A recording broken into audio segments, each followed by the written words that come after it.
श्रीमद् भागवत महापुराण की जय। श्रीमद् भागवत महापुराण की जय। श्रीमद् भागवत महापुराण की श्रीमद् भागवते मंगलाचरणे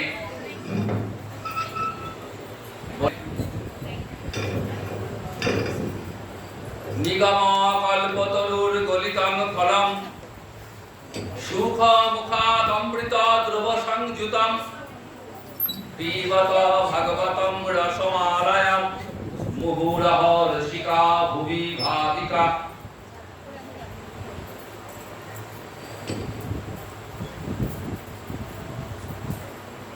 महर्षि व्यासदेवेर এই মঙ্গলাচরণের মধ্য দিয়ে ভাগবতের স্বরূপটি ফুটে উঠেছে।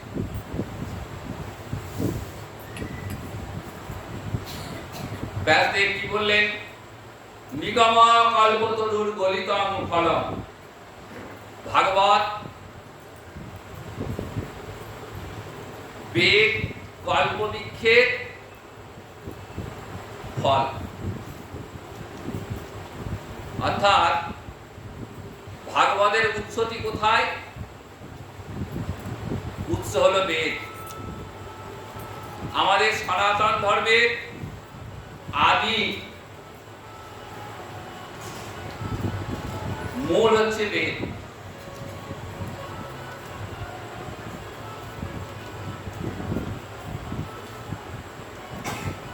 তো সেই বেদ এত কঠিন এবং এত বিশাল যে আমাদের মতো সাধারণ মানুষের পক্ষে সেই বেদের অর্থ নিরূপণ করা দুঃসাধ্য।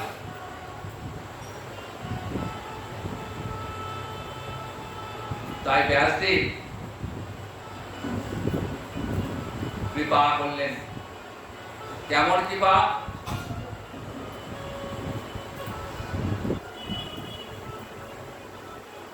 বেদকে 4 ভাগে ভাগ করলেন।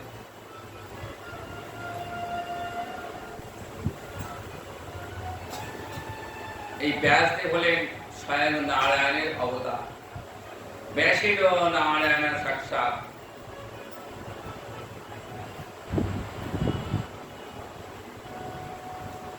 শুধু তাই নয়, বেদের অর্থ সমূহকে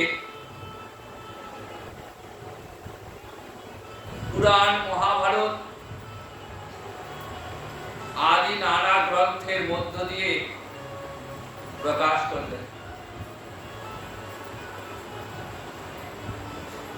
তারপরেও ব্যাসদেব অন্তরে শান্তি পাচ্ছেন।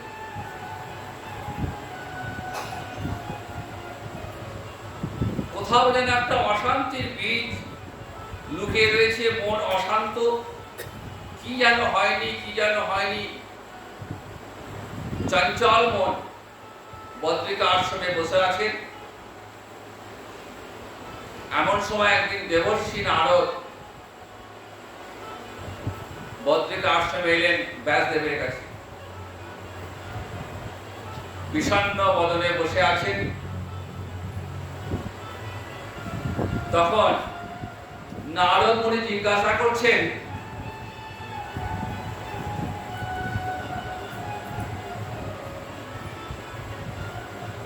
যে মহর্ষি,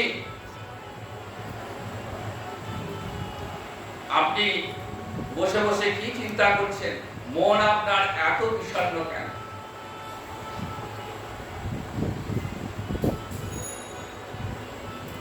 তখন ব্যাসদেব দেবর্ষি নারদের কাছে নিজের মনের কথা খুলে বললেন।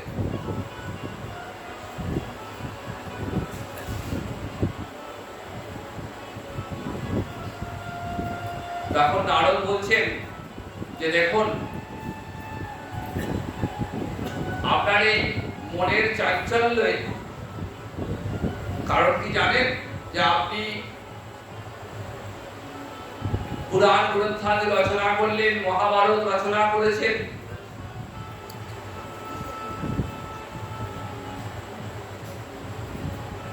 কিন্তু আপনি কোথাও রাধা গোবিন্দের অপ্রাকৃত লীলা কাহিনী বর্ণনা করেননি। তাই আপনার হৃদয় অপূর্ণ রয়ে গেছে।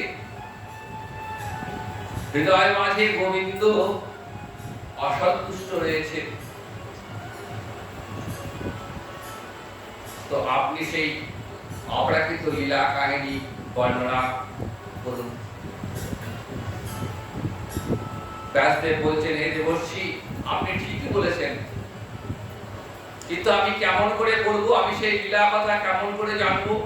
বললেন, আপনি ধ্যান যোগে সমাহিত হন, সেই অপ্রাকৃত লীলা দর্শন করুন এবং সেই লীলা জগৎ জীবের কল্যাণের জন্য প্রকাশ করুন।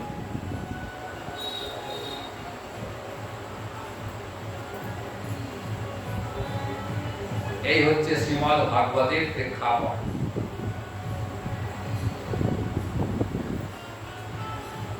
তো ব্যাসদেব কে ছিলেন একটু জেনে নিই।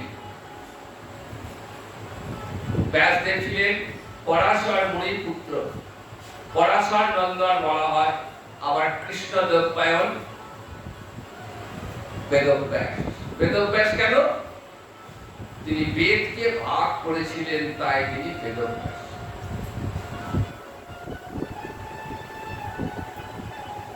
একটা দ্বীপে তার জন্ম হয়েছিল।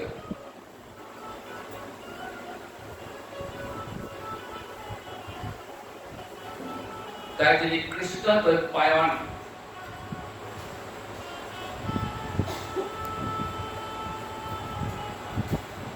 দেবর্ষি নারদের কথায় তিনি ধ্যান যোগে সমাহিত হলেন এবং রাধা মাধবের অপ্রাকৃত লীলা দর্শন করতে শুরু করলেন।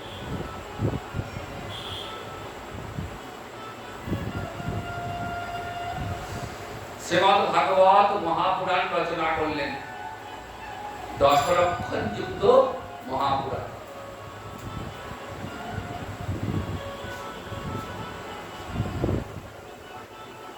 শ্রীমদ্ ভাগবতকে মহাপুরাণ কেন বলা হয়েছে?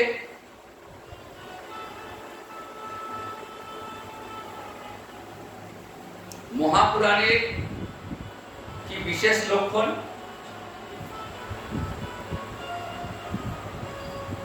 যেখানে অন্যান্য পুরাণে আমরা মুক্তি পর্যন্ত দেখি, অন্যান্য পুরাণে মুক্তির কথা বলা আছে, কেমন করে মুক্তি পাওয়া যায় সেই মুক্তির কথা বলা আছে, কিন্তু শ্রীমদ্ ভাগবত মহাপুরাণে মুক্তির উপরে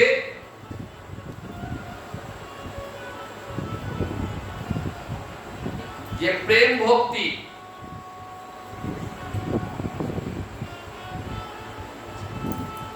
রাধা গোবিন্দ চরণে, রাধা মাধব চরণে প্রেম সেবা লাভ, সেই প্রেম সেবা লাভের কথা বলা হয়েছে শ্রীমদ্ ভাগবতে। তাই অন্যান্য শাস্ত্র অপেক্ষা শ্রীমদ্ ভাগবতের এত সমাদর। মঠে, মন্দিরে, দেবালয়ে, গৃহে গৃহে সর্বত্রই ভাগবতের এত সমাদর। পাঠ বলতে আমরা বুঝি গীতা অথবা ভাগবত পাঠ।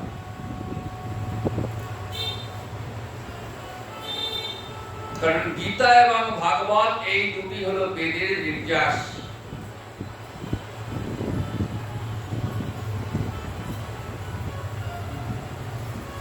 বেদের শেষ বা অন্তিম ভাগ হলো উপনিষদ।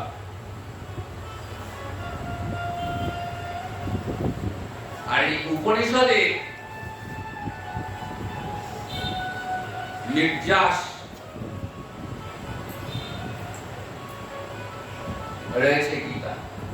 সর্বোপনিষদ গাবো দগ্ধা গোপালানন্দন পার্থবৎস সুধীর ভক্তা দুগ্ধম গীতামৃতং মহ।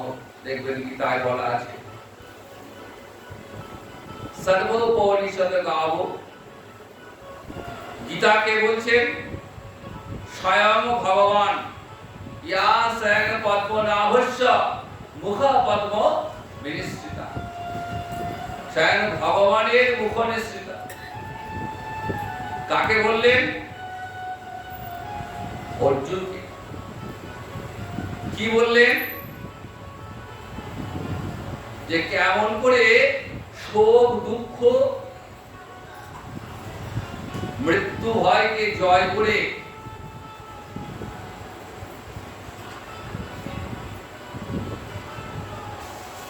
কৃষ্ণ চরণে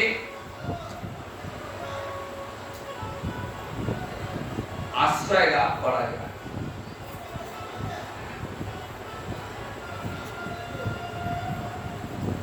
গীতার শেষ বাণী, ভগবানের শেষ উপদেশ, সর্বধর্মান পরিত্যজ্য মাম একং শরণং ব্রজ।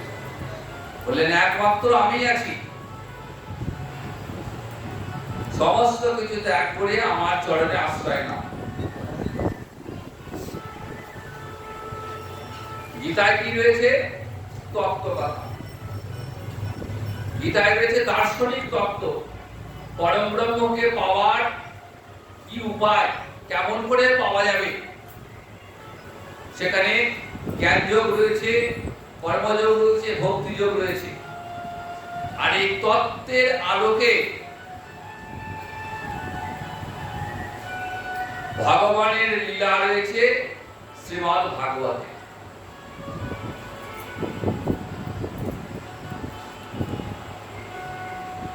তাই শ্রীমদ্ ভাগবত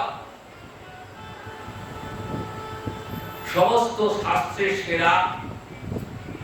শ্রীমদ্ ভাগবত শ্রবণের পর আর অন্য কোন শাস্ত্র পাঠের উচিত।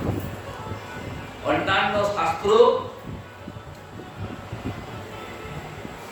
নদী, আর শ্রীমদ্ ভাগবত বলেন সমস্ত শাস্ত্র তটিনী ওই ভাগবত রূপ সমুদ্রে সে মিশে গেছে।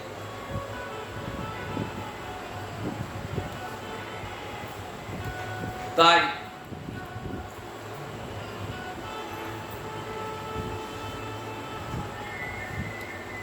ভাগবতকে বলা হয় সর্বশাস্ত্র সার।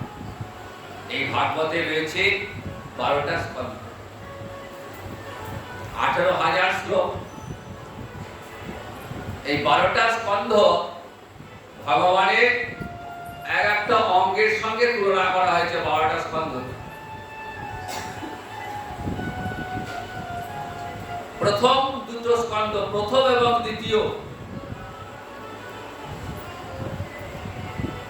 এই দুটি স্কন্ধ ভগবানের চরণ স্বরূপ। তৃতীয় স্কন্ধ, তৃতীয় এবং চতুর্থ হচ্ছে ভগবানের গুরুদেশ। প্রথম দুটো চরণ ভগবানের চরণ স্বরূপ, তৃতীয় চতুর্থ ভগবানের গুরুদেশ। পঞ্চম স্কন্ধ ভগবানের নাভি। ষষ্ঠ ভগবানের বক্ষ। নবম এবং দশম, সপ্তম এবং অষ্টম ভগবানের দুই বাহু স্বরূপ।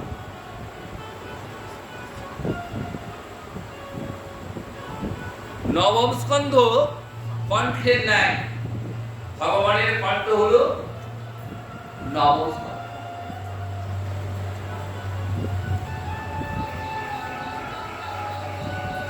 আর দশম স্কন্ধকে বলা হয় ভগবানের মুখচন্দ্র।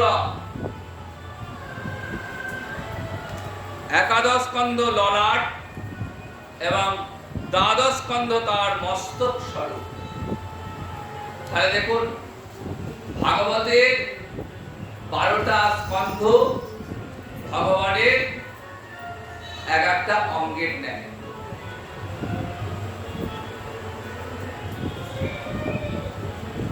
তাহলে শ্রীমদ্ ভাগবত স্বয়ং ভগবান।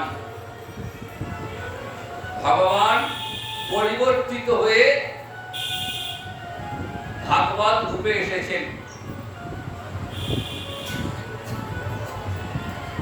অনুগ্রহায় ভূতানাং মানসিং তনুরাশ্রিতম।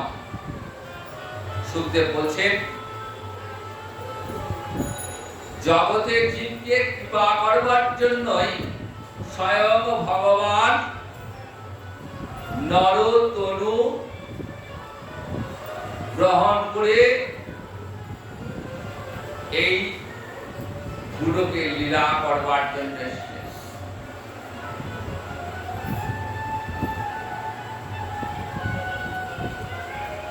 ব্যাসদেব রচনা করলেন,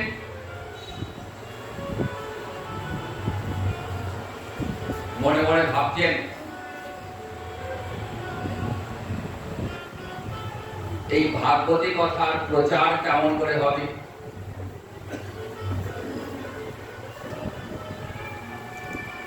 চিন্তা করছেন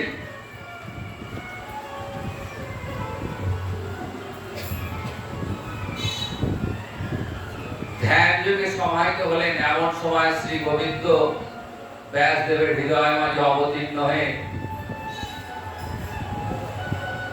বলছেন যে মহর্ষি, প্রচারের চিন্তা করতে হবে না, এই ভাগবত কথা প্রচারের জন্য আপনার এক সুযোগ্য পুত্র আসবে। সেই পুত্র ভাগবতী কথার প্রকাশ ঘটাবে।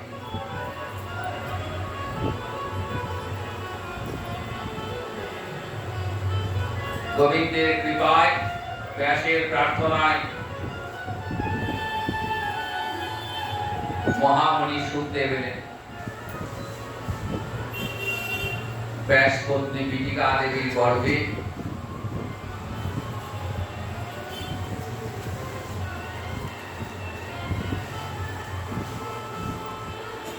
সুখদেবের জন্মটিও বড় অদ্ভুত।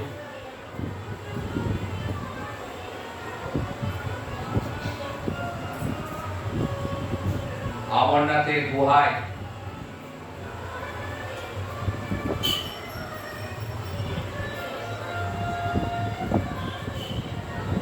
দেবাদিদেব মহাদেব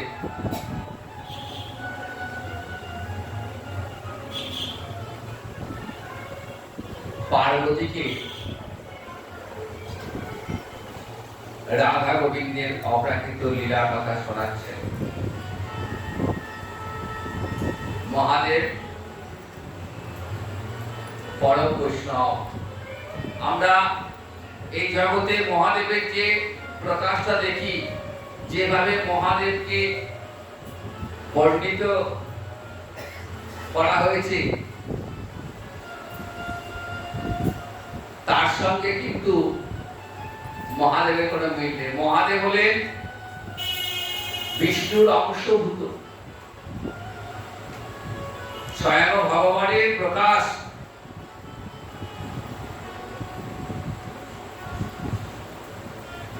পরম বৈষ্ণব তিনি। পৃথিবীতে 12 জন বৈষ্ণব রয়েছেন, তার মধ্যে মহাদেব হলেন একজন। তিনি সর্বদাই পঞ্চমুখে কৃষ্ণ নাম করছেন। তো সেই মহাদেব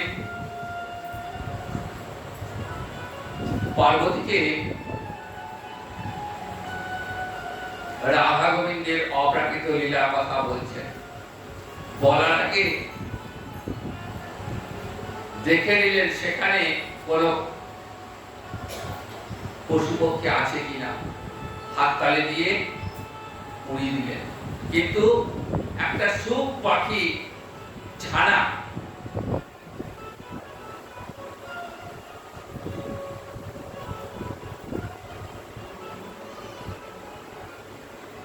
সে উঠতে পারল না। ওরা ক্ষমতা তৈরি হয়নি। সুখ পাখিটি, মা পাখিটি উড়ে গেল, কিন্তু ছানাটা রয়ে গেল।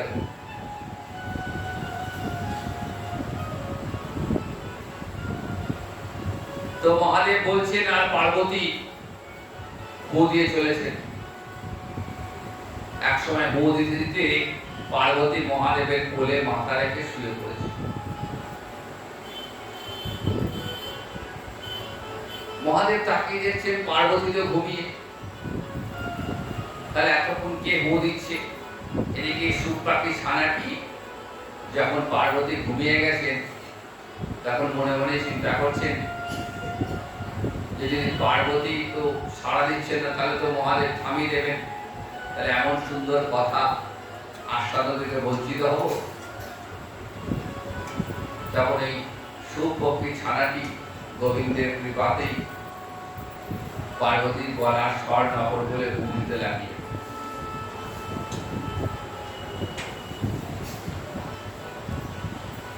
আর মহাদেব দেখছেন পার্বতী ঘুমিয়ে গেছে, তাহলে কে আওয়াজ করছে?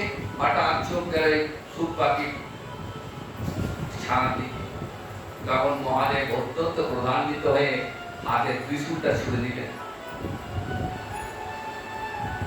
আর যে ছানা উঠতে শেখেনি প্রাণ ভয়ে সে গুহা থেকে দৌড়ে বেরিয়ে গেল।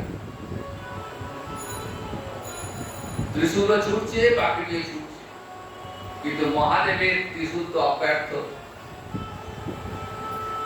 সুখ পাখিটির দেহটাকে ভেদ করল, আর সেই সুখ পাখির দেহ থেকে আত্মাটা বেরিয়ে ব্যাস পত্নী বিজিকা দেবীর গর্ভে প্রবেশ করল।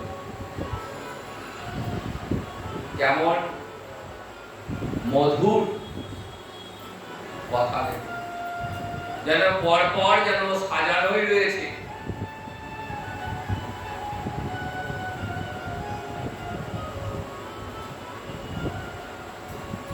ষোলো বছর মাতৃগর্ভে রয়েছেন।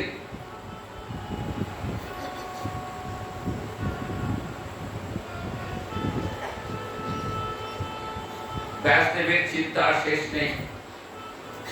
তিনি পুনরায় গোবিন্দের ধ্যানে বসলেন।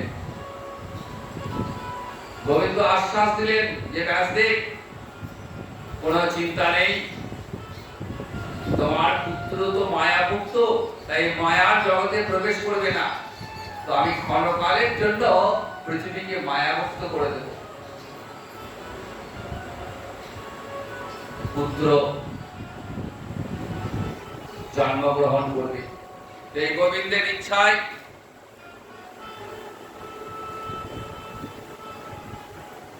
মায়ামুক্ত ক্ষণকালের জন্য পৃথিবী মায়ামুক্ত হল।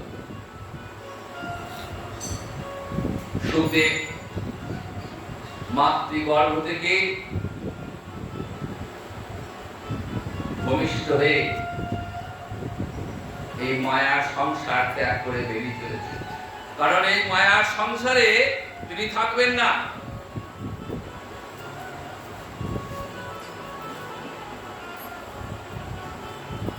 ব্যাসদেব পিছন থেকে আহ্বান করছেন যে হে পুত্র, তুমি ফিরে এসো। কিন্তু পুত্রের তো দেহ সিদ্ধি নেই।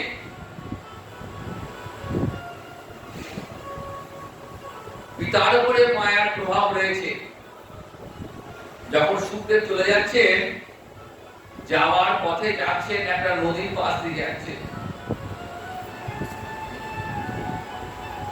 তো নদীতে সব মায়েরা স্নান করছেন।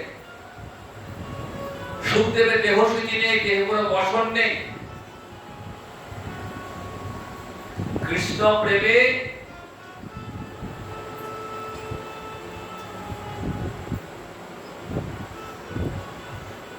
কৃষ্ণ ধ্যান করতে করতে তিনি চলেছেন। তো যখন সুখদেব যাচ্ছেন, তো মায়েরা স্নান করছিলেন, মায়েরা কিন্তু সুখদেবকে দেখে এতটুকু লজ্জা পেলেন। সেই একই পথে যাচ্ছেন ব্যাসদেব, সুখদেবকে পিছন পিছন। ব্যাসদেবকে দেখে মায়েরা সঙ্গে সঙ্গে নিজেদেরকে বসনাবৃত করতে ব্যস্ত হয়ে পড়লেন। তো ব্যাসদেব বলছেন, আচ্ছা, এই একই পথ দিয়ে আমার পুত্র সুখদেব গেল, তখন তোমরা তো গায়ে কাপড় দিয়ে থাকলে না, আমাকে দেখে তোমরা বসন করছো কেন? বলছেন, দেখুন, আপনার পুত্র তো মায়াভুক্ত, দেহস্থিতি নেই, তাই তার লজ্জা, ঘৃণা, ভয় ইত্যাদি এই জগতের কোনো কিছুই তাকে স্পর্শ করছে। আপনার মধ্যে মায়া রয়েছে। তো সেই ব্যাসদেব যখন কোনোভাবেই আর সুখদেবকে ফিরিয়ে আনতে সক্ষম হলেন না, তখন মনে মনে ভাবলেন, আমি তো শ্রীমদ্ ভাগবত রচনা করেছি, তাহলে ভাগবতের মহিমাটা একবার পরীক্ষা করে নিয়েছেন। কতগুলো বাচ্চা বনের মধ্যে খেলা করছিল, তাদেরকে শিখিয়ে দিল, আচ্ছা এই আমার একটা পাখি, সুখ পাখি বাড়ি থেকে পাখি এসছে, আমি আর ধরতে পারছি না কিছু। তা তোমাদেরকে একটা মন্ত্র শেখাচ্ছি, তোমরা এই মন্ত্রটা বারবার বলবে, যদি ধরে দিতে পারো আর তোমাদেরকে পুরস্কার দেবে।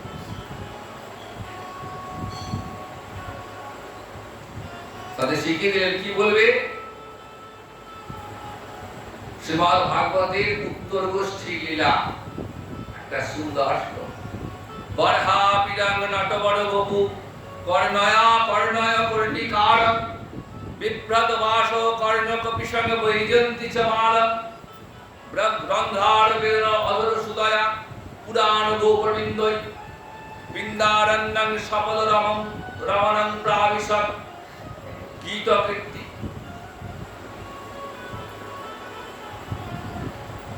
এর অর্থ কি? ভগবান গোষ্ঠে গেছেন, গোচারণ থেকে ফিরছেন, সখাগণ সঙ্গে রয়েছেন। ভগবানের বেশটা কেমন?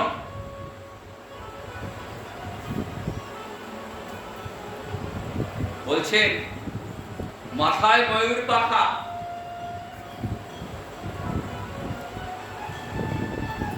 নর্তকী শ্রেষ্ঠের মতো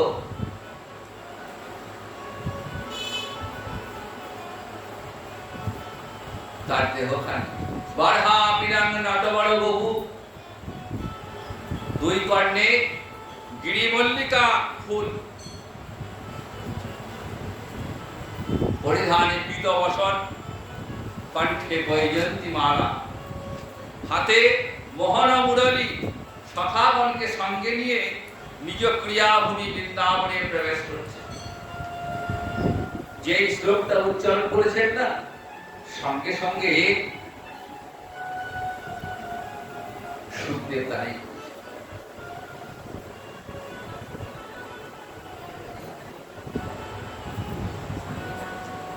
সুখদেব দাঁড়িয়ে ওই ছেলেদেরকে জিজ্ঞাসা করছেন, তোমরা কোথায় শুনলে এই কথা? বলছেন, ওই যে দূরে এক ঋষি দাঁড়িয়ে আছে, আমাদেরকে শিখিয়ে দিয়ে পিতাকে দেখে ছুটতে ছুটতে আসছে। যে পিতা, আপনি আবার বলুন, পুরো বলুন।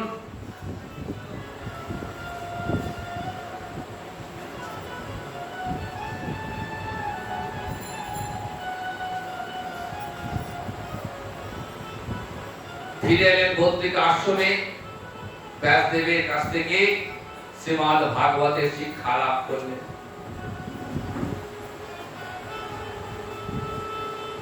হরিদ্বারের ব্রহ্মকুণ্ডের তীরে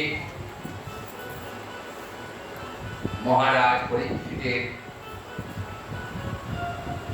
কাছে সেই ভাগবত কথা ব্যাখ্যা করছেন।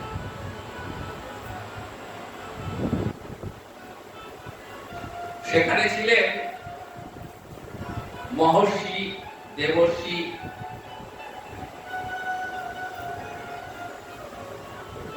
দেবগণ, যোগী, ধ্যানী, ঋষি এবং আর একজন ছিলেন, তিনি হলেন সুত গোস্বামী। তার আর এক নাম উগ্র শ্রবা। কান দুটো খাড়া হয়ে থাকতো, হরিকথা শ্রবণের জন্য কান খাড়া হয়ে থাকতো। আমাদের কানটা কেমন? আমাদের কানটা বিষয়ে চিন্তায় পরিপূর্ণ। কানে ভাগবত কথা প্রবেশ করবে না, কিন্তু হরিকথা প্রবেশ করবে না। কিন্তু বিষয় কথা, পরনিন্দা, পরচর্চা এটা আমাদের কানে চট করে প্রবেশ করে। কিন্তু সুত গোস্বামী পাদের কান সবসময় খারাপ হয়ে থাকতো। উগ্র স্বভাব কান খারাপ হয়ে থাকতো হরিকথা আস্বাদনের জন্য।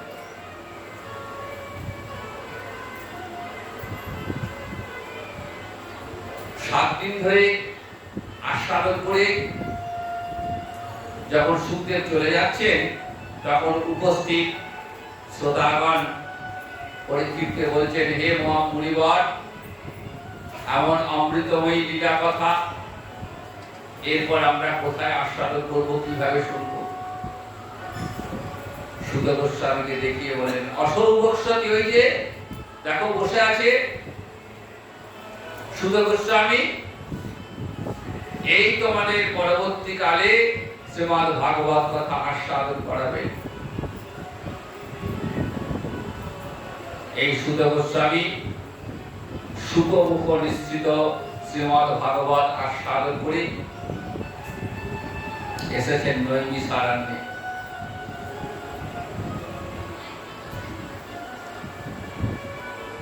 সেখানে 1000 বৎসর ব্যাপী একটা যজ্ঞানুষ্ঠান চলছে।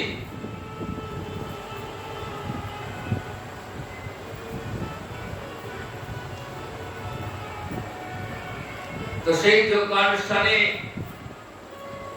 সুত গোস্বামী পাদ এসছেন। এই সুত গোস্বামীর পিতা ছিলেন রোমহর্ষণ ঋষি। তিনি ছিলেন পুরাণ পাঠক।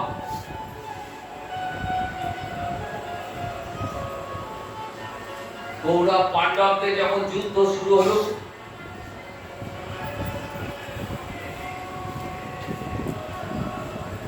বলরামের শিষ্য ছিলেন দুর্যোধন। বলরাম জানতেন যে এই কুরুক্ষেত্রের যুদ্ধে কৌরবদের পরাজয় অবশ্যম্ভাবী, কারণ যথা ধর্ম তত জয়। কৌরবরা অধর্মের পথ গ্রহণ করেছিল, তাই তাদের পরাজয় অবশ্যম্ভাবী ছিল। তাই বলরাম যুদ্ধ যখন শুরু হলো, বলরাম তীর্থযাত্রায় বেরিয়ে পড়ল। উপস্থিত ঋষিগণ সঙ্গে সঙ্গে উঠে দাঁড়িয়েছেন। ঋষি তিনিও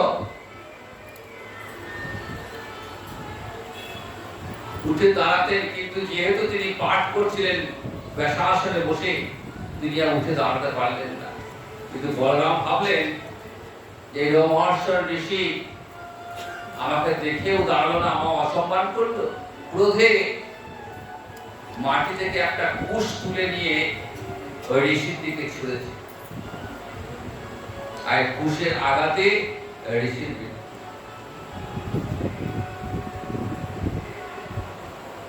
উপস্থিত ঋষিগণ হাই হাই করে উঠলেন যে প্রভু, এ আপনি কি করলেন? রোমহর্ষণ যদিও প্রতিলোভজ সন্তান, তথাপি তাকে আমরা আসন দিয়েছিলাম। আপনি তো ব্রহ্মহত্যার ভাগী হলেন, আপনাকে তো প্রায়শ্চিত্ত করতে হবে। বলরাম বলছেন, বলুন কি প্রায়শ্চিত্ত করতে হবে? বললেন, ভারতবর্ষে যত তীর্থ আছে সমস্ত তীর্থে তীর্থে আপনাকে স্নান করতে হবে। বলরাম বললেন, তাই হবে। তবে যদি আপনারা যদি চান, তাহলে আমি ঋষিকে এখনই তার জীবন দান করতে পারি। সঙ্গে সঙ্গে ঋষিরা বলছে, না না প্রভু, আপনার তো পরাক্রম সত্য আমরা জানি, তার দরকার নেই। তবে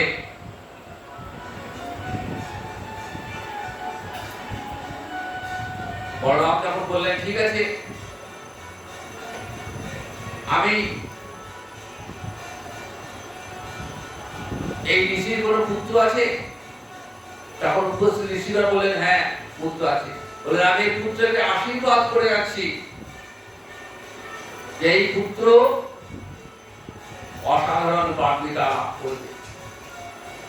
সেই বলরামের আশীর্বাদে উগ্রশ্রবা ঋষি সুত গোস্বামী নামে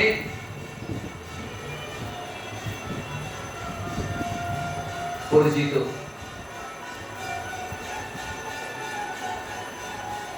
নৈমিষারণ্যে এসেছেন সৌদামাদি ঋষিগণ। প্রশ্ন করছেন ঋষিকে যে হে মুনিবর,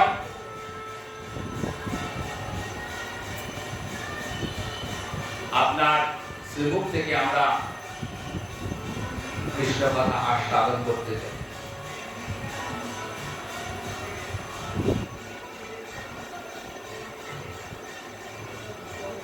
এই উগ্রশ্রবা ঋষি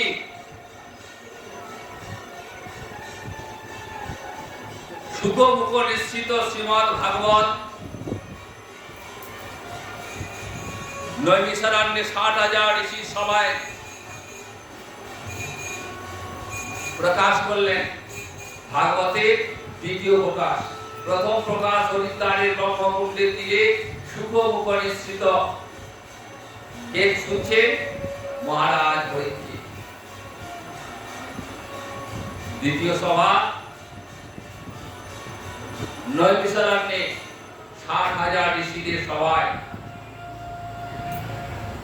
পুরাণ পুরুষ সুত গোস্বামী পাদ এই শ্রীমদ ভাগবত কথার প্রকাশ ঘটালেন। সেই শ্রীমদ ভাগবতের প্রথম শ্লোকটায় দেখুন, জন্মাদস্য যথ অন্নায়াত ইতরত চ অর্থেষু অভিজ্ঞসরাৎ তেনে ব্রহ্ম হৃদয় আদিকময়ে মুচ্ছস্তি তৎসূরয় তেজ বাড়ি মৃদং যথা বিনিময় যত্ত বিসর্গম মৃষা ধাম্নাশেনা সদা নিরস্ত কুহকং সত্যং পরং ধীমহি। জন্মাদস্য যথ অন্নায়াত শ্রীমদ ভাগবতের প্রথম শ্লোক।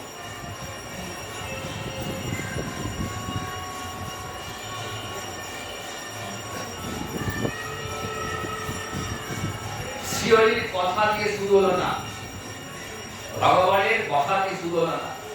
প্রশ্ন ছুটে দিলেন, জন্মাদস্য এই জগতের জীব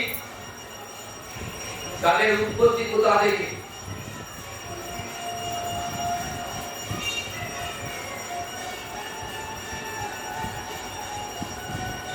শেষে বললেন সত্যং পরম ধীমহি। ওই পরম ব্রহ্ম তিনি হলেন জগতের মূল, তিনি আদি অন্ত অনন্ত, তিনি সব কিছুর মূল।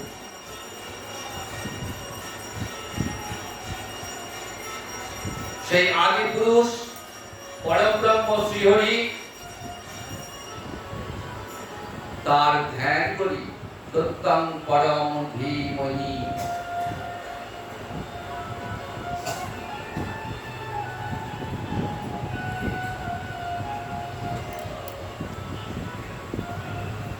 সুত গোস্বামী পাদ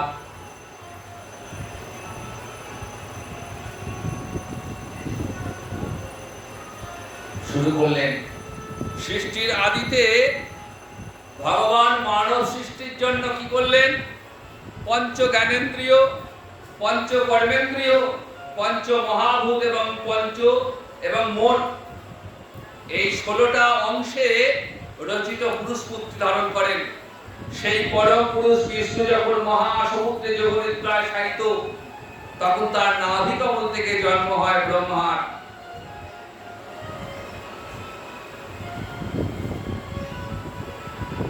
এরপর ভগবানের 10টা অবতারের কথা বর্ণনা করলেন। যদিও ভাগবতে 24টা অবতারের বর্ণনা রয়েছে, এছাড়া অনেক গৌর অবতার রয়েছে, তবে মূল অবতার হচ্ছে 24টি। বিভিন্ন অবতারের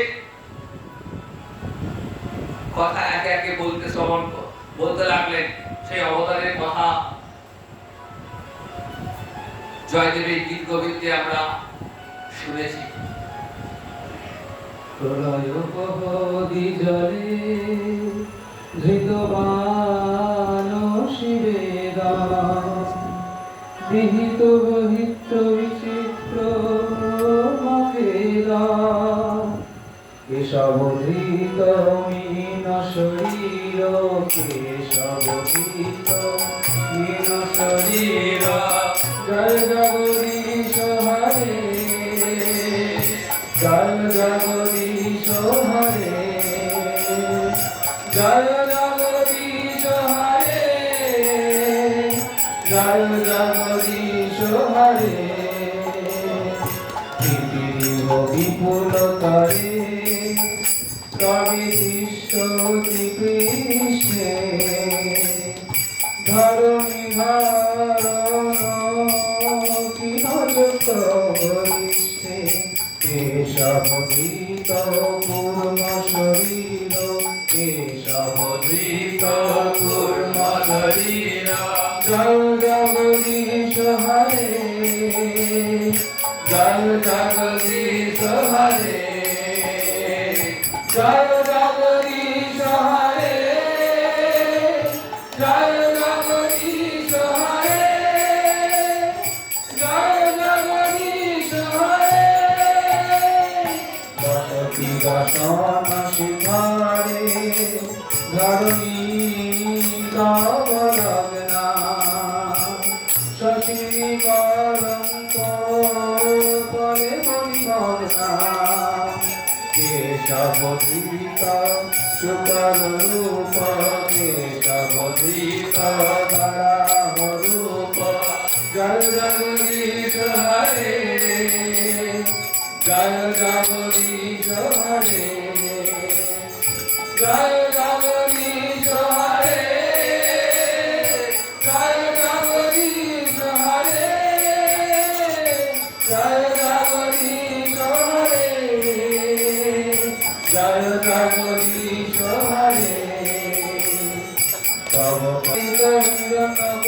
হিরণ্যকশিপুত বৃন্দা কেশবধৃত নরহরি রূপ কেশবধৃত নরহরি রূপ জয় জগদীশ হরে জয় জগদীশ হরে জয় জগদীশ হরে জয় জগদীশ হরে জয় জগদীশ হরে জয় জগদীশ হরে সর্বশী বিক্রমণে ধরণী অদ্ভুত বাম পদনপনীজনিত জনপাদ কেশবধৃত মামন রূপ কেশবধৃত মামন রূপ জয় জগদীশ হরে জয় জগদীশ হরে জয় জগদীশ হরে জয় জগদীশ হরে জয় জগদীশ হরে জয় জগদীশ হরে তত্ত্বীয় রুধির মনে জগদাপগত পাপ শ্রবণসি পরশি শ্রমিক ভবতাপ কেশবধৃত বিভূপতি রূপ কেশবধৃত বিভূপতি রূপ জয় জগদীশ হরে জয় জগদীশ হরে জয় জগদীশ হরে জয় জগদীশ হরে জয় জগদীশ হরে জয় জগদীশ হরে ত্রিপুরসি বিশ্বরণে ভৃগপতি কমনীয়া দশমুখ মৌলি বলি কমনীয়া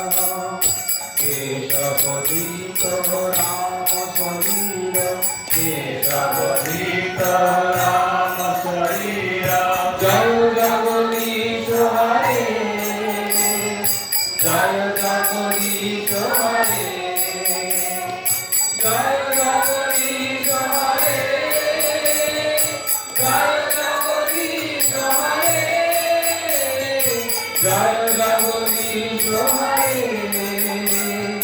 জয় জগদীশ হরে। বিভিন্ন অবতারের কথা বর্ণনা করে সব শেষে বলছেন এতে চাংস কলা পুংস কৃষ্ণস্তু ভগবান স্বয়ং ইন্দ্রাণি ব্যাকুলং লোকং মৃডায়ন্তি যুগে যুগে।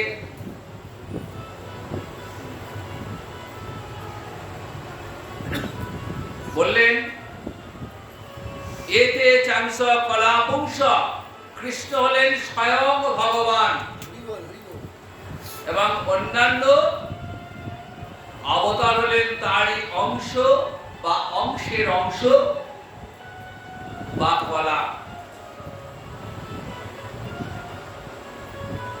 স্বয়ং ভগবান যুগে যুগে আসেন না। কখন আসেন? যদা যদা হি ধর্মস্য গ্লানির্ভবতি ভারত অভ্যুত্থানং অধর্মস্য তদাত্মানং সৃজাম্যহঃ। যদা যদা হি ধর্মস্য, যখনই যখনই ধর্মের গ্লানি উপস্থিত হয়েছে, আমাদের এই ধরিত্রী মাতা যখনই লাঞ্ছিতা হয়েছেন অসুরদের দ্বারা, তখন ধরিত্রী মাকে এই লাঞ্ছনার হাত থেকে রক্ষা করবার জন্য এবং পৃথিবীতে ধর্ম পুনঃপ্রতিষ্ঠা করবার জন্য ভগবানের অংশ, অংশের অংশ করা ইত্যাদি অবতারগণ আসেন। স্বয়ং ভগবান কখন আসেন? ব্রহ্মার একদিনের প্রিয় অবতার স্বয়ং ভগবান ব্রহ্মার একদিনে তিনি আসেন। দেখুন অবতার আর স্বয়ং ভগবানের বিষয়টা ভালো করে লক্ষ্য করুন। অবতারগণ কখন আসেন? যখনই যখনই ধর্মের গ্লানি এসেছে। নৃসিংহ অবতারে ভক্ত প্রহ্লাদকে রক্ষা করবার জন্য হিরণ্যকশিপুর মতো অসুরকে দমন করে আবার ধর্মকে প্রতিষ্ঠা করেছে।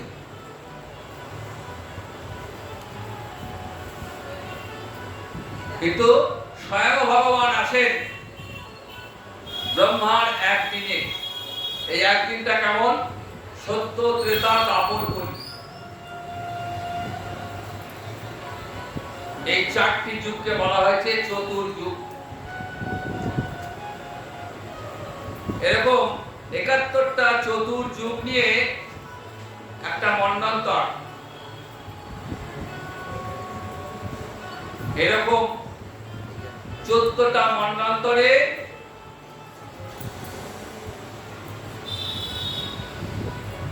ব্রহ্মার একদিন। আবার ঠিক একইভাবে এরকম ১৪ মন্বন্তর আছে ব্রহ্মার এক রাত। এই ব্রহ্মার একদিনের সৃষ্টি আর রাতে হলো প্রলয় বা ধ্বংস।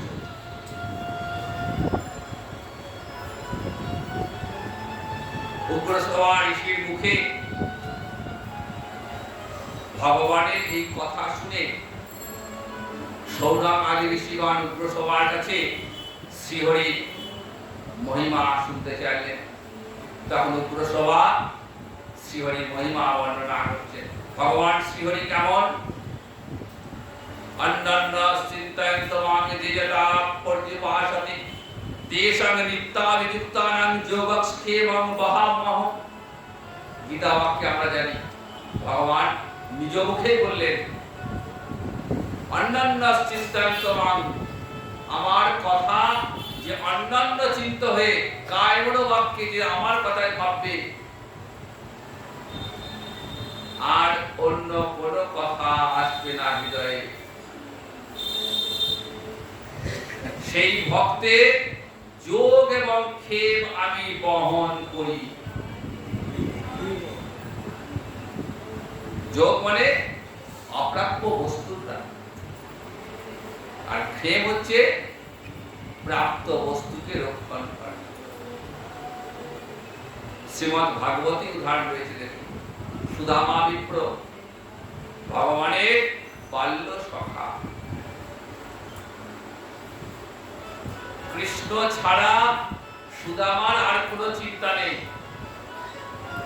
সেই সুদামা যখন গোবিন্দের কাছে গেছেন,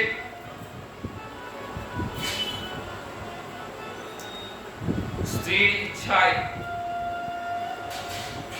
যে কিছু চাইবেন সখার কাছে, কিন্তু চাইতে পারলেন না। বললেন, না না, আমার সখা, আমি বন্ধুর কাছে কি চাই? শুধু তাই নয়, বন্ধুর প্রীতির জন্য সুদামা এক গোষ্ঠী ছিঁড়ে নিয়ে গেছেন, সেই কথা বলবো। তো ভগবানের অতি প্রিয় ছিঁড়ে, ভগবান ভক্তের অন্তরের ভালোবাসাটা দেখেন। ভক্তকে দিচ্ছেন সেটা দেখবেন না, অন্তর থেকে তিনি আমাকে কি দিচ্ছেন। পত্রং পুষ্পং ফলং তোয়ং যো মে ভক্তা প্রযচ্ছতি ভক্ত উপহিত অস্মামি। বলেন, আমি ভক্তের দেওয়া পাতা ফুল পর্যন্ত খাই, কিন্তু ভক্তকে হতে হবে প্রযত আত্মনা। শুধুমাত্র আমাকেই ভাবতে হবে, আমার কথায় চিন্তা করতে হবে। নিষ্কাম ভালোবাসা গোবিন্দের প্রতি। এইভাবে যে ভগবানকে ভালোবাসেন, ভগবান তার কাছে চিরঋণী হয়ে থাকে। কৃষ্ণকে তুলসী জল দেয় যে জন, তার ঋণ শোধিতে কৃষ্ণ করেন চিন্তন। জল তুলসীর সম নাহি কোন ধন, তারে আত্মা বেচি করে ঋণের শোধন।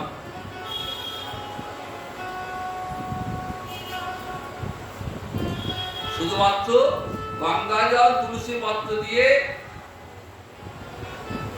ভগবত সেবা, গোবিন্দ সেবা, এটি ভগবান খুশি হন। ভগবানের জন্য মনটা মিঠা রাজভোগ আনার প্রয়োজন। আবার ভালোবাসতে হবে কেমন? মনুষ্য প্রীতিতে ভালোবাসতে হবে। ভগবান হচ্ছে ভক্তি কাঙ্ক্ষা। একটু ভগবানকে ভালোবাসলেই ভক্তি দিয়ে ভগবান তার কাছেই হয়ে যান। এটা তিনি নিজ মুখে বলেছেন, কারো বানানো কথা নয়। তাই শ্রীহরি সেই মাহাত্ম্য বর্ণনা করছেন উগ্রসভা ঋষি সুত গোস্বামী পাদ। শ্রদ্ধা সহ হরি কথা করিলে শোভন, অনুরাগে পূর্ণ হয় মানবের মন। অনায়াসে ক্ষয় হয় তার কর্মফল, যে জন হরির নাম শুনে অবিরল। বেদ যজ্ঞ যাগ দান তপস্যা ধরম, একমাত্র নারায়ণ সবার চরম। বাসুদেব ভিন্ন ভাবে নাহি অন্য গতি, বুঝিয়া করহ কার্য যত কুসুমতি। একমাত্র শ্রীহরির কথা চিন্তা করলে তার কর্মফলের ক্ষয় হয়ে যায়। আত্মার আবশ্য গুণয় নির্গন্ত অপরুক্রমে, কুর্বন্ত হইতু কিং ভক্তি মুত্থিত গুণ হরি। আত্মার আবশ্য গুণয়, যারা যে মুনিগণ আত্মারাম, সমস্ত বন্ধন ছিন্ন হয়ে গেছে, সেই মুনিগণকেও, সেই মুনিগণরা কি করেন? শ্রীহরির প্রীতিতে অহৈতুকী ভক্তি করে থাকেন। সুত গোস্বামী পাদকে প্রশ্ন করতে সৌনক, হে মুনিবর, জগতে জীবের মঙ্গল কেমন করে হবে? আসন্ন কলিযুগ, এই কলিযুগে জীবের ধর্ম কি? সুত গোস্বামী বলছেন, সবই পুংসাঙ্গ বড় ধর্ম, যত ভক্তির অদক্ষজ অহৈতুক অপ্রতিহতা।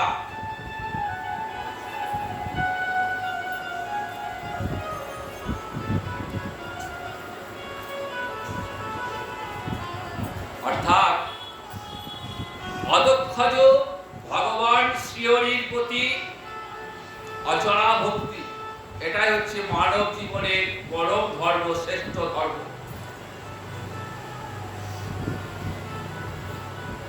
এই ভক্তি হবে কেমন? অহৈতুক্য, কোন হেতু থাকবে না। ভক্তিতে কোনো হেতু থাকবে না এবং ভক্তি অপ্রতিহতা। অন্তরে যদি কৃষ্ণ ভক্তি জাগ্রত হয় তাহলে সেই ভক্তি হবে অপ্রতিহতা, অর্থাৎ কোন বাধায় মনকে গোবিন্দ চরণ থেকে সরিয়ে আনতে পারবে না।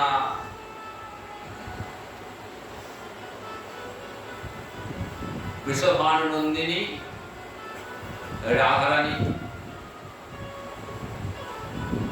আমাদের দেখিয়ে দিয়েছেন কেমন করে কৃষ্ণকে ভালোবাসতে হয়। দেখুন, কৃষ্ণ ভালোবাসা, গোবিন্দের প্রতি ভালোবাসা এমন একনিষ্ঠ প্রেম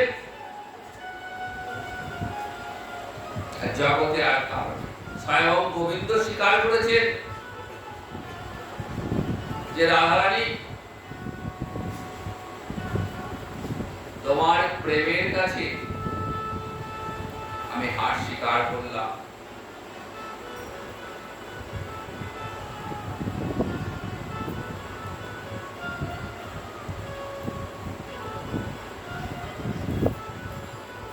শ্রীহরির মাহাত্ম্য বর্ণনা করে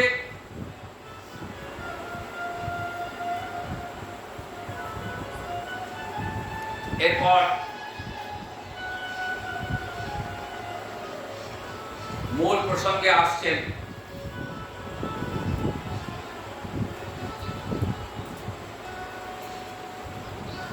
মহারাজ পরীক্ষিতের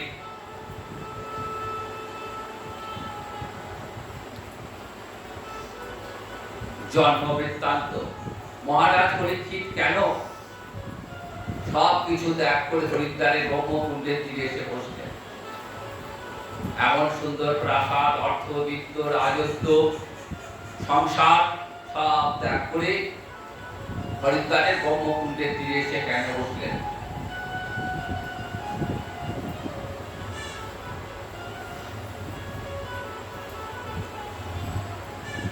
এটা জানতে গেলে আমাদের একটু পিছনে যেতে হবে। মহাভারতে যুদ্ধ শেষের দিকে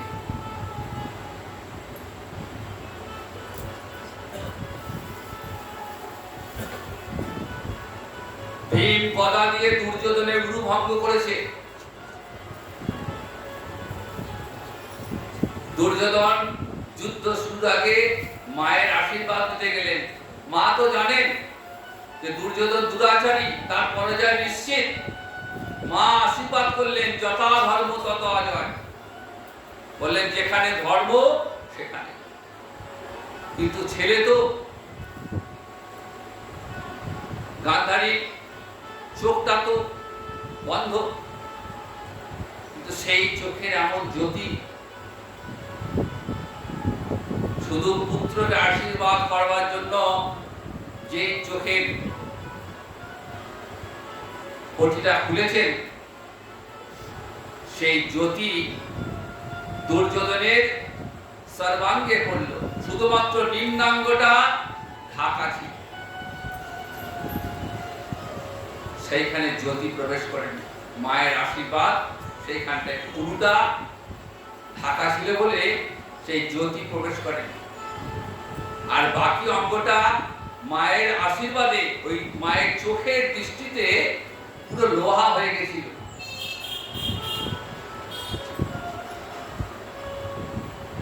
একমাত্র ভগবান শ্রীকৃষ্ণ জানতেন, তিনি তো অন্তর্যামী, তিনি তো সব জানেন।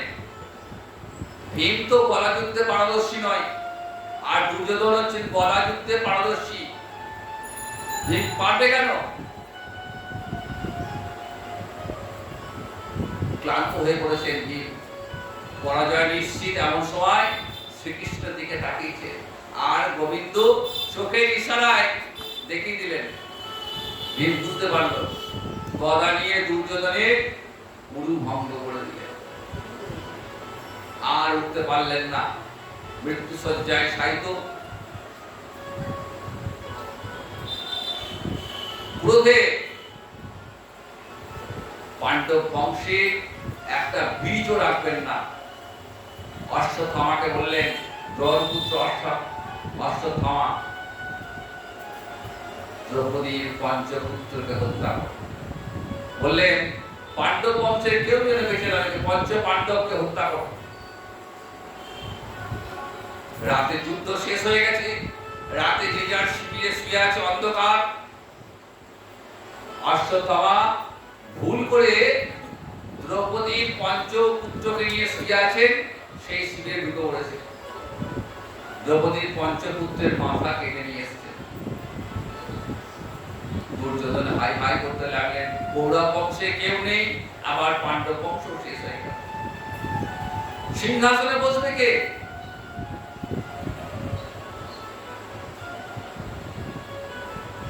এদিকে সকালবেলায় পঞ্চ পাণ্ডব খবর পেয়েছেন অশ্বত্থামায় কাজ করেছে। অশ্বত্থামাকে চুলের মুঠি ধরে টেনে নিয়ে অর্জুন ধনুকে বাণ যোজনা করেছেন, এক্ষুনি হত্যা করবে। দ্রৌপদী ছুটতে ছুটতে এসে অশ্বত্থামার চরণে প্রণাম জানালেন। সামনে এসে দাঁড়িয়েছেন, না গুরুপুত্র যত অপরাধী করে থাক, গুরু এবং গুরুপুত্রে কোনো ভেদ নেই। গুরুপুত্রের গায়ে যেন একটা দাগ না লাগে। কেমন শিক্ষা দেখুন, শ্রীকৃষ্ণ সেখানে উপস্থিত। দ্রৌপদীকে বলছেন যে কৃষ্ণা, এই জন্যই আমি তোমায় এত ভালোবাসি, এই জন্যই তুমি আমার সখী। দ্রৌপদী বলছেন, আমার কোল তো খালি হয়ে গেছে, আর যেন কোনো মায়ের কোল যেন খালি না হয়। এর নাম ভারতবর্ষ। ভারতবর্ষে মায়েরা এমন মমতাময়ী মা, নিজের পুত্র চলে গেছে, কিন্তু আর যেন কোনো মায়ের কোল খালি না হয়।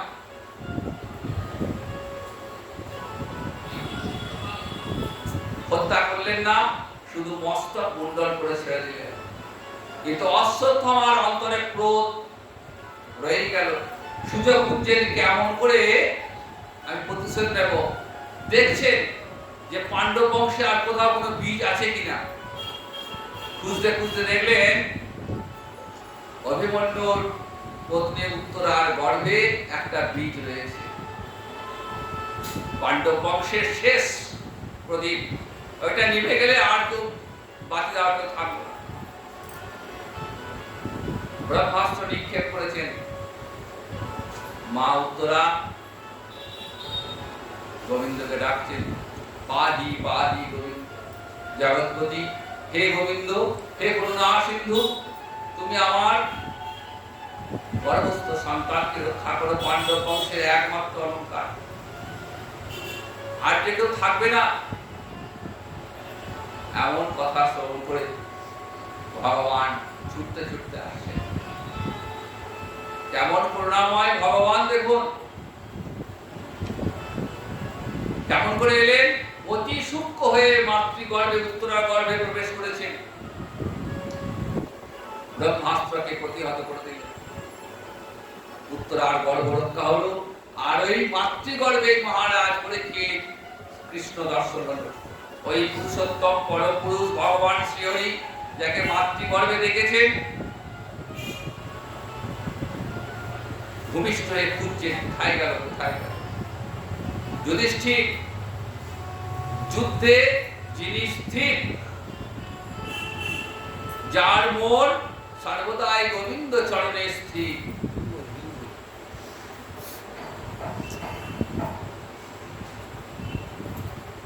পুত্রকে দেখতে এসছেন, দেখছেন পুত্র এদিক ওদিক তাকিয়ে কাউকে খুঁজছে।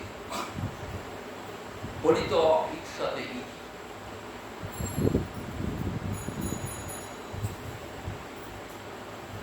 নাম দিলেন পরীক্ষিত।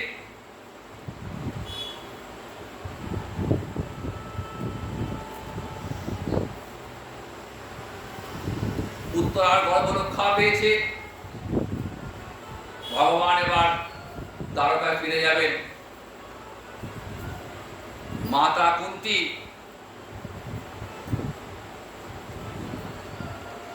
গোবিন্দকে স্তব করছেন, হে বিপদভঞ্জন, যখনই আমরা বিপদে পড়েছি তখনই তুমি আমাদের এসে রক্ষা করেছো, তা আজকে তুমি ছেড়ে চলে যাচ্ছ।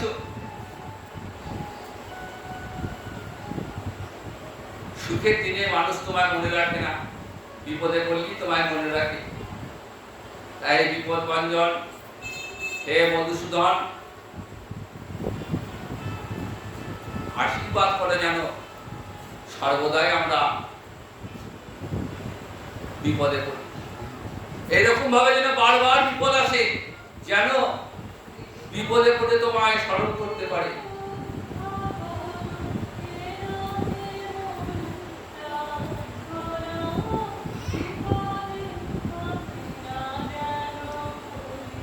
কবির ভাষায়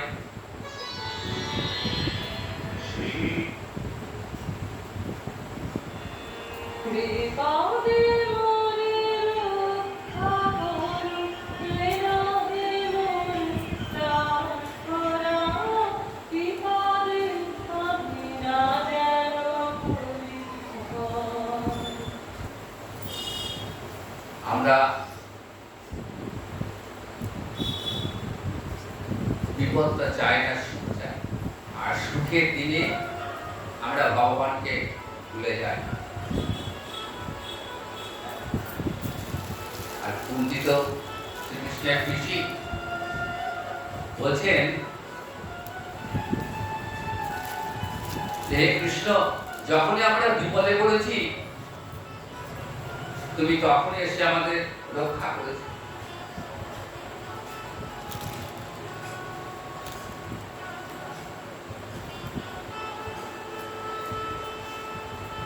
বারবার যেন এই বিপদ আমাদের জীবনে আসে, কারণ বিপদে পড়লে তবেই তুমি আমাদের রক্ষা করতে আসবে। তাই আমরা চাই, আমরা সুখ চাই না, আমরা দুঃখ চাই, আমাদের বিপদ বারবার আসে।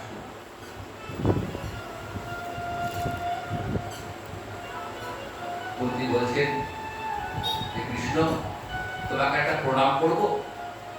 কৃষ্ণ বলছে, সে কি প্রণাম করবে মানে? তুমি আমার পিসিমা হও না?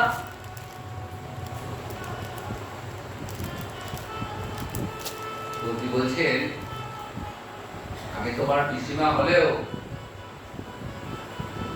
তুমি তো পুরুষ,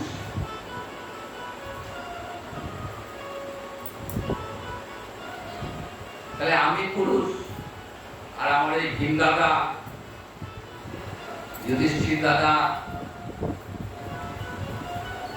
এরা বলছি পুরুষ নয়? বলছে, হ্যাঁ, এরাও পুরুষ, এরা পুরুষ আর তুমি হলে আমি পুরুষ। তোমাকে তো সবাই চিনতে পারে না, তুমি তো ধরা দাও না।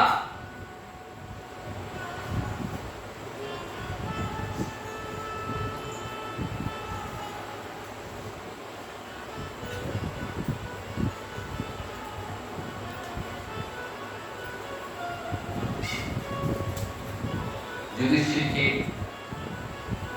সিংহাসনে বসাবেন, বলেন, চলো এবার তুমি সিংহাসনে বসবে। যুধিষ্ঠির যখন শুনলেন যে দ্রৌপদীর পঞ্চপুত্র মারা গেছে, পাণ্ডব বংশে কেউ বেঁচে নেই, ধৃতরাষ্ট্র গান্ধারী রাজ্য ত্যাগ করে চলে গেছে, বিদুর নিয়ে চলে গেছেন,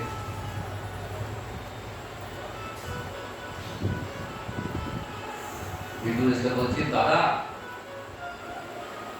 তুমি এখন এখানে রয়েছো, তোমার লজ্জা করছে না? যাদের তুমি ধ্বংস চেয়েছিলে, যাদের মৃত্যু চেয়েছিলে, সেই যুধিষ্ঠির, ভীম, অর্জুন, দ্রৌপদী, এদের সেবা তুমি নেবে এখনো?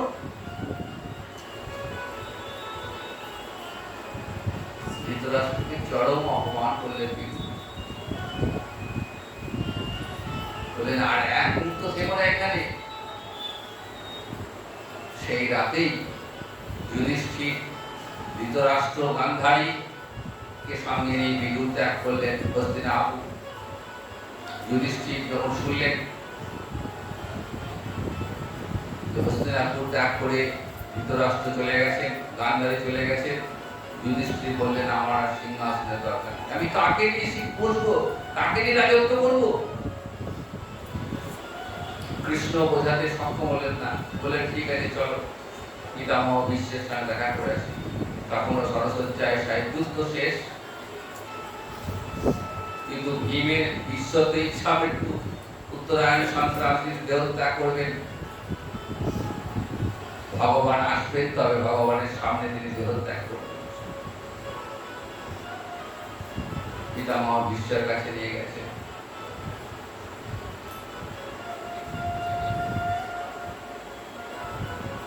বলছেন দাদু দেখো যুধিষ্ঠির দাদা আমার কথা শুনছে না, তুমি একে বোঝাও তো সিংহাসনে না বসলে হস্তিনাপুরে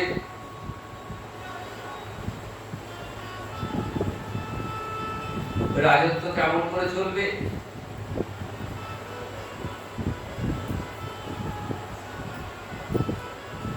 অদ্ভুত ব্যাপার দেখুন, যে ভগবান শ্রীকৃষ্ণ অর্জুনকে উপদেশ দিলেন কুরুক্ষেত্রে যুদ্ধে দাঁড়িয়ে, আবার সেই কৃষ্ণই যুধিষ্ঠিরকে নিয়ে গেলেন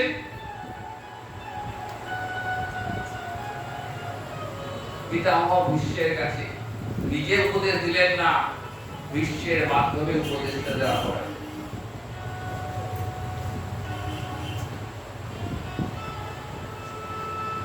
কারণ আমাদের সনাতন ধর্মের এটাই পরম্পরা, ছোটরা বড়দের কখনো উপদেশ দান করেন না। পরম্পরায় যারা ছোট বয়সে তারা বড়দের উপদেশ দেন না।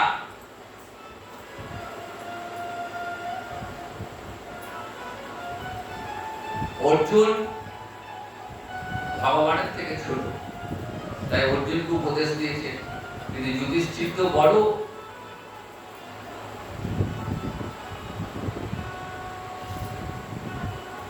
সবটাই শিক্ষণীয়, তাই উপদেশটা পিতামহ ভীষ্মের মাধ্যমে দেওয়া হয়।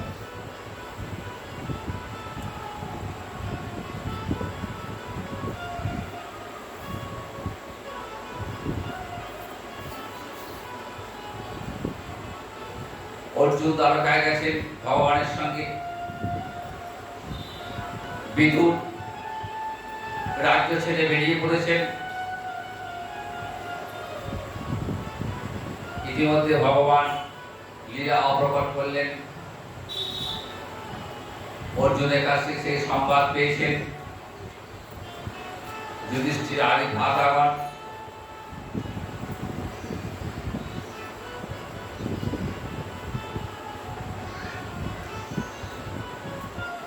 পাণ্ডব বংশের অলঙ্কার পরীক্ষিত ধীরে ধীরে বড় হচ্ছে,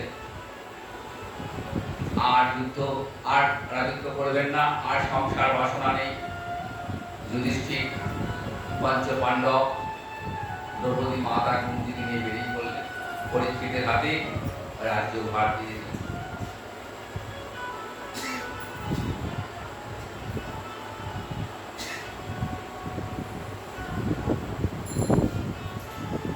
পরীক্ষিত রাজ্য শাসন করছেন।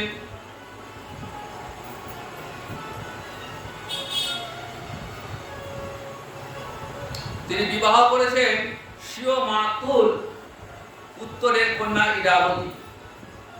ইরাবতীকে বিবাহ করলেন এবং সেই ইরাবতীর গর্ভে জন্মেজয় এবং আরো 3 পুত্র, 4টে পুত্রের জন্ম হল। কৃপাচার্যকে গুরুপদে বরণ করে গঙ্গা তীরে বহু দক্ষিণাযুক্ত একটা আশ্রমের যজ্ঞ করলেন এবং তখন কলির প্রবেশ হবে হয়েছে। ভগবান লীলা অপ্রকট করেছেন আর কলির প্রবেশ হয়েছে।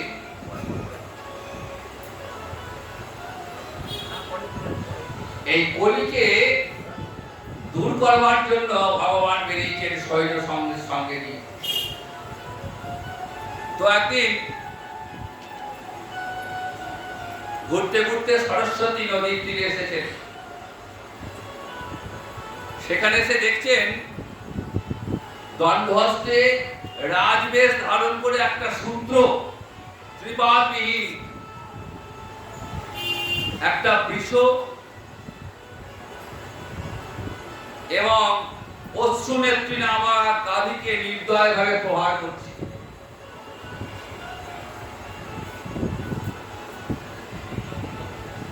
বিষটা রুগ্ন হয়ে পড়েছে, তিনটে পা চলে গেছে, গাভীটিও রুগ্না। পরে কি থামলেন।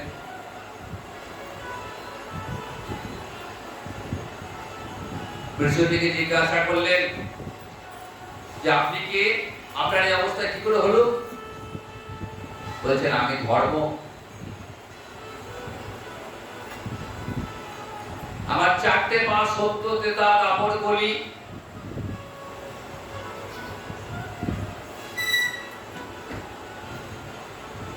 চার যুগের চারটে ধর্ম, তপস্যা শৌচ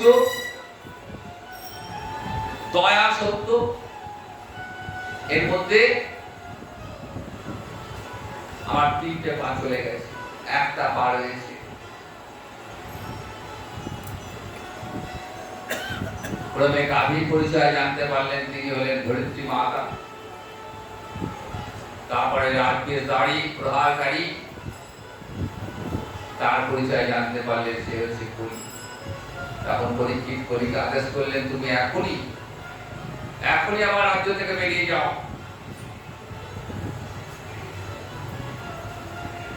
তখন কলি মহারাজের চরণ দুটি ধরেছেন।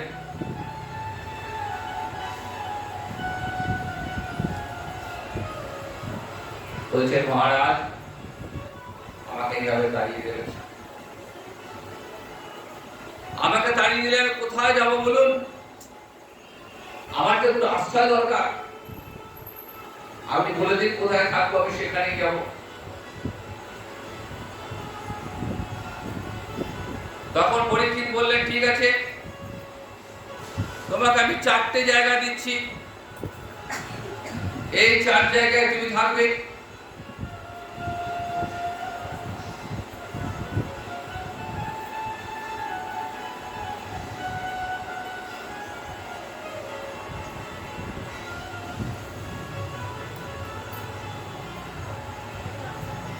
কলির চারটে জায়গা নির্দিষ্ট করে দিলেন। পাশা ক্রীড়া, মদ্যপান, পরস্ত্রী গমন, প্রাণী হিংসা এবং সুপর্ণ, পাঁচটা স্থান দিলেন। এই পাঁচ জায়গাতে কলি বিচরণ করবে, যেখানে জুয়া খেলা হবে, পাশা খেলা, যেখানে মদ্যপান, অবৈধ সঙ্গ, প্রাণী হিংসা এবং সুবর্ণ সোনা, এই পাঁচ জায়গায় কলি থাকে।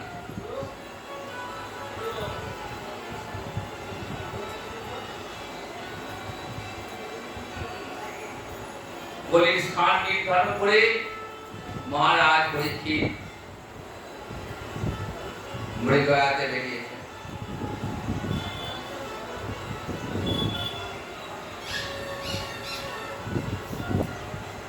সারাদিন ক্লান্ত হয়ে ঘুরে এক তপবনে শ্রমিক মণি আশ্রমে এসেছেন।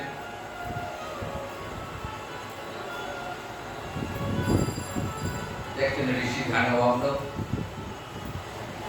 তৃষ্ণায় ছাতি কেটে যাচ্ছে মহারাজ পরীক্ষিতের।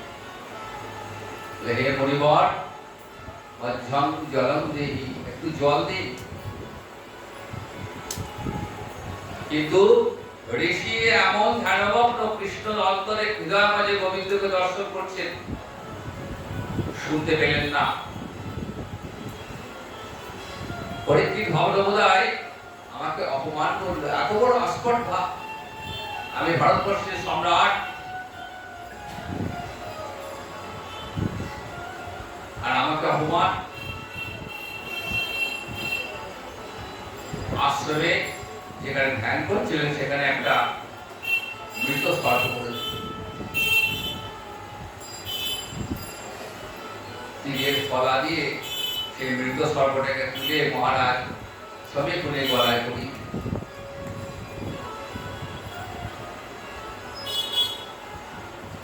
ঋষি জানতে পারলেন না, ঋষি কিছুই জানতে পারেননি, কিন্তু পুত্র শৃঙ্গি ঋষি যখন জানতে পারলেন যে তার পিতাকে অপমান করেছেন, মহারাজ পরীক্ষিতকে অভিসম্পাদ করলেন, আজ থেকে 7 দিনের মধ্যে তক্ষক দংশনে তোমার মৃত্যু হবে।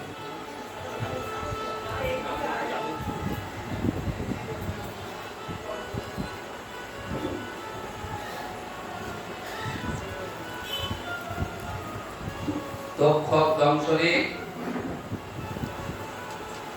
মৃত্যু।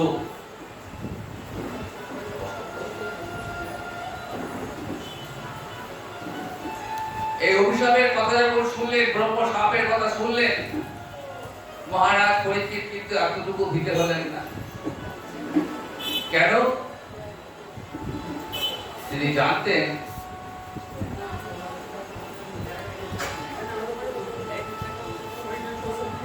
যে অভিশাপ তো ব্যর্থ হবার নয়,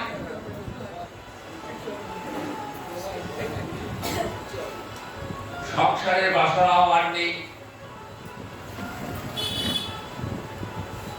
সংসার ত্যাগ করে পুত্র জন্মেজয়ের হাতে রাজ্যভার অর্পণ করে হরিদ্বারের ব্রহ্মকুণ্ডের তীরে এসে বসলেন।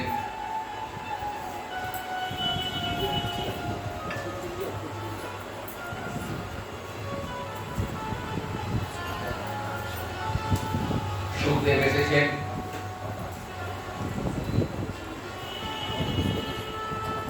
পরীক্ষিত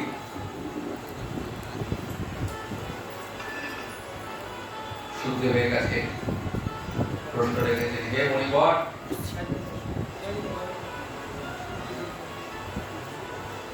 আমি তো আসন্ন মৃত্যু। এর আগে উপস্থিত অনেক মুনি ঋষি যোগী ধ্যানী সেখানে এসেছিলেন, তাদেরকে জিজ্ঞাসা করছেন যে আচ্ছা, আমি তো আসন্ন মৃত্যু, তাহলে আমি কেমন করে আমার কৃষ্ণ চরণ প্রাপ্ত হবে আপনারা বলুন। যে যার নিজের মতো করে বললেন, যোগী বললেন যোগ সাধন করুন, ধ্যানী বললেন ধ্যান করুন, তপস্বী বললেন তপস্যা করুন, যাগী বললেন যোগ যজ্ঞ করুন। পরীক্ষিত বলছেন আমি সব করব, কিন্তু আমি কৃষ্ণচরণ পাবো কি? এই কথা বলাতে কেউ আর রাজি হচ্ছে, কেউ আর সাড়া দিচ্ছে না।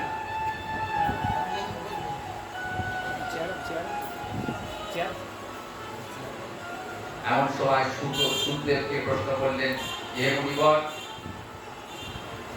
আমি আসন্ন মৃত্যু,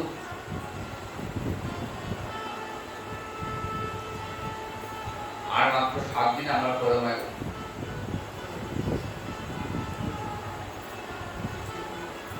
তাই আসন্ন মৃত্যু জীবের কি কর্তব্য? সুখদেব বলছেন, মহারাজ অতি উত্তম প্রশ্ন করেছেন।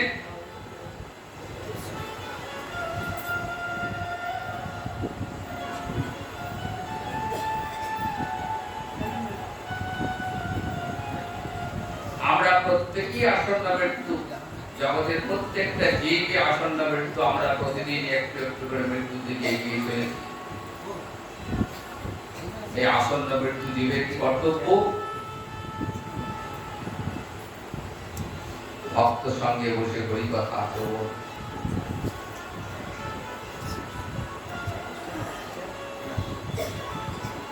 নিত্য হরি কথা শ্রবণ এবং হরিনাম সংকীর্তন, এটাই জীবের একমাত্র কর্তব্য। মৃত্যু যে কোনো দিন আসতে পারে, আসুক, কিন্তু কৃষ্ণ ভক্ত অকুত ভয়, মৃত্যু ভয় তাকে স্পর্শ করতে পারে না। কারণ কৃষ্ণ ভক্ত জানে এই পঞ্চভূতের দেহটা একদিন না একদিন বিলীন হবে। সুতরাং যে দেহটা আমার নয় সেই দেহটা নিয়ে বৃথা মায়া বাড়িয়ে লাভ নেই।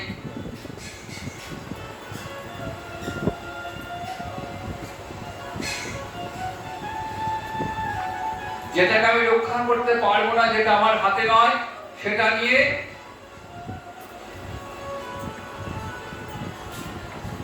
আমার অনুশোচনা করার জায়গা নেই। তাই মৃত্যু আসুক, আমার যদি হৃদয়ে কৃষ্ণ স্মৃতি থাকে, আমার যদি কৃষ্ণ ভক্তি থাকে, তাহলে দেহটা চলে গেল, আবার একটা নতুন দেহ পাবো। কিন্তু আমার ভক্তি কখনো বিনষ্ট হওয়ার নয়।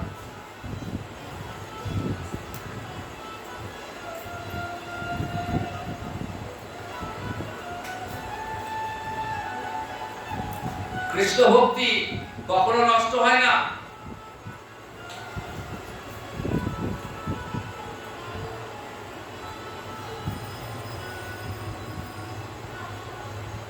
এদিকে মহামতি বিদুর সমস্ত তীর্থ ঘুরে ঘুরে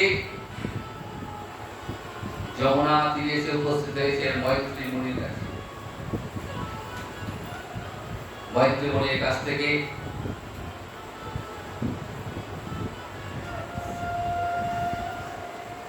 কৃষ্ণ ভগবান শ্রীকৃষ্ণের কথা শুনবার জন্য অনুরোধ করেছেন।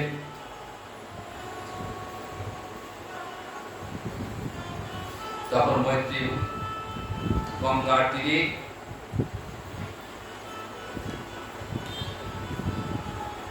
বিদুরকে শ্রীহরির কথা সবিস্তারে বর্ণনা করলেন।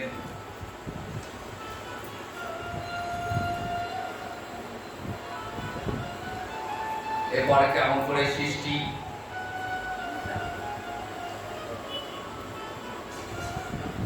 সেই সৃষ্টির কথা বললেন। ভগবান ব্রহ্মাকে আদেশ করলেন প্রজা সৃষ্টি করবার জন্য। সনাতন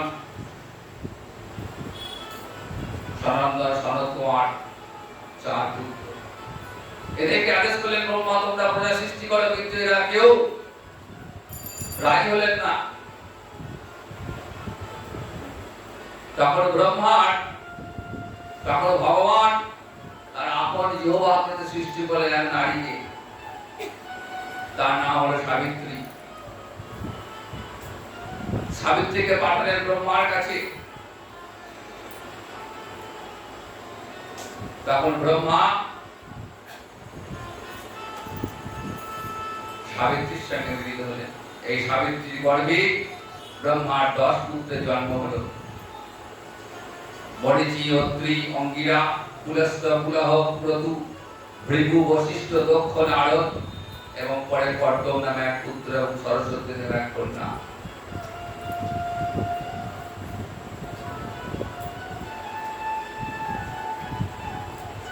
সৃষ্টিতে বলেছেন, কিন্তু তখন সমগ্র বিশ্ব জুড়ে প্রলয়। ব্রহ্মা কি করলেন? পৃথিবীকে উদ্ধারের জন্য সচেষ্ট থাকলেন। তখন ব্রহ্মার নাসিকা দিয়ে বেরিয়ে এলো একটা শূকর। সেই দেখতে দেখতে সেই শূকরটা বৃহৎ আকৃতি হয়ে উঠলেন। বরাহরূপী ভগবান তন্ত্র দ্বারা রসতলে স্থিত পৃথিবীকে উদ্ধার করলেন এবং হিরণ্যাক্ষ নামক দৈত্যকে বধ করলেন। এই হিরণ্যাক্ষ কে ছিলেন? বৈকুণ্ঠের দায়ী জয় এবং বিজয়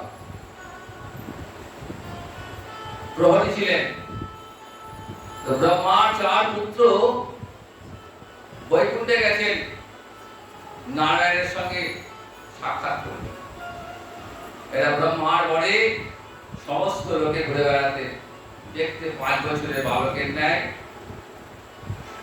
কোনো বসন নেই।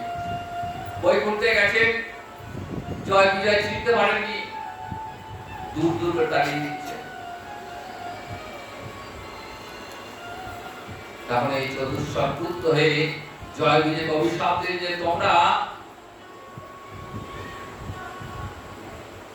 বৈকুণ্ঠে রয়েছ আর ভাবটা অসুরের মতো, তোমরা অসুর জন্ম প্রাপ্ত হও।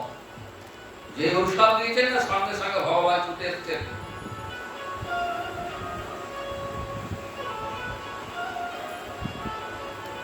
এরা তো ভক্ত, আবার বৈকুণ্ঠে দাঁড়িয়ে তারাও ভক্ত, কিন্তু ভক্তের দেওয়া বাক্য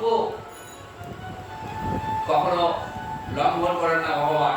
নিজ মুখের কথা দিয়েছেন যে আমি আমার ভক্তের রক্ষা করি, ভক্তের বাক্যকে আমি কখনো লঙ্ঘন করতে দিই না। নিজের বাক্য অনেক সময় লঙ্ঘন হয়ে যায়, নিজের প্রতিজ্ঞা ভঙ্গ হয়ে যায়, কিন্তু ভক্তের প্রতিজ্ঞাকে তিনি ভঙ্গ হতে দেন না। তাই অর্জুনকে দিয়ে প্রতিজ্ঞা করলেন গীতা, নিজে করলেন না প্রতিজ্ঞা। কি বললেন? নামে ভক্ত প্রণশ্যতি, যে আমার ভক্তের যেন কখনো বিনাশ না হয়।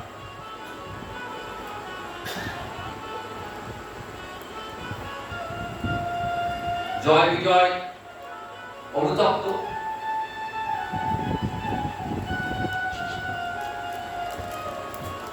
চতুষ্পদ অনুতপ্ত, কিন্তু অভিশাপ তো ফেরাবার নয়। তাই ভগবান বললেন ঠিক আছে, ভক্তের দেওয়া অভিশাপ এটা ফেরাবার অধিকার নেই। তোমরা 3 জন্ম, বেশি না, পরপর 3 জন্ম অসুর জন্ম গ্রহণ করবে, তারপর আবার আমার কাছে ফেরত আসবে। প্রথম জন্মে হিরণ্যাক্ষ হিরণ্যকশিপু, দ্বিতীয় জন্মে রাবণ কুম্ভকর্ণ, তৃতীয় জন্মে শিশুপাল দন্তভক্ত। দ্বাদশ স্কন্ধ ভাগবত 7 দিনে ব্যাখ্যা করা সম্ভব। 7 দিন কেন, 7 জন্মেও ভাগবতের ব্যাখ্যা শেষ হবে। তবু আমরা ভাগবতের রস আস্বাদন করবার জন্য ছুটে আছি। তো এখনো 6 দিন রয়েছে, এই 6 দিনে আস্তে আস্তে আস্তে আমরা ভাগবতের রস আস্বাদন করব।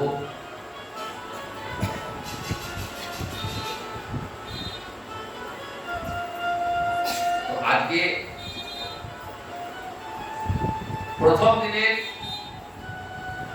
এইখানে বিশ্রাম। তো এরপর আপনারা একটু বসুন, ধৈর্য ধরে। আমার পিতা উনি আজ ভাগবতের আসরে এসে ভাগবত সপ্তাহ সম্পর্কে কিছু আস্বাদন করবেন আমাদেরকে। জয় নিতাই, জয়